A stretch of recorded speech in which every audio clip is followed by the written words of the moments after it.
মাগো, তোমার চিঠি পেয়েছি। রেখাপাত করা সাদা কাগজে সবুজের যে আলপনা তুমি এঁকেছ, আমার চোখে সে খুঁজে নিয়েছে শুকনো পল্লবের কান্না। তোমার চিঠি পেয়েছি মা, সেখানে ফুটে উঠেছে তোমার অসীম তৃষ্ণা, জাগতিক তোমার চাওয়া।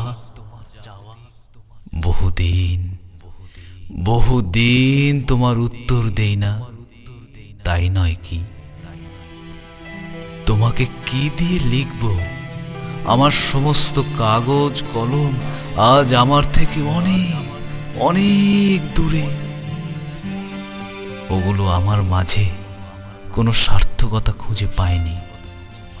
আমার টেবিল ক্লথের নিচে শুধু তোমার এই চিঠিগুলো ছড়ানো। যে কোনো ঋতুতেই, যে কোনো রুক্ষতায় তোমার চিঠিতে শুনি বসন্তের কুহুতান।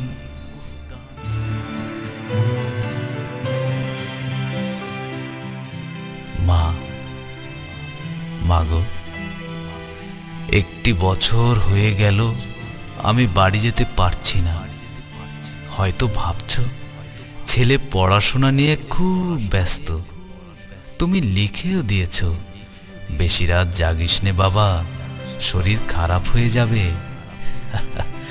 মা, তুমি জানো না আমার শরীরের কোমলতা, শরীরের ক্ষিপ্রতা প্রতিদিন প্রকৃতির মাঝে নতুন রূপে উদিত হচ্ছে।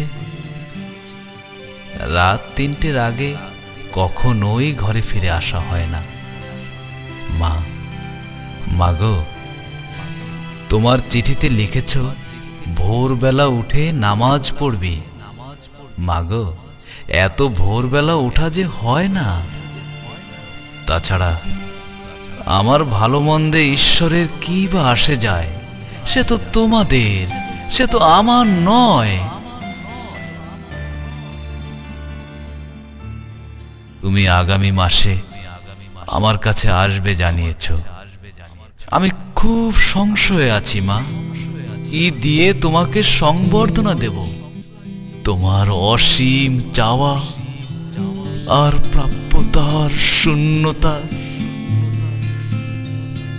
মা, মাগো, আমার প্রতিটি দিন এভাবেই কেটে যায়।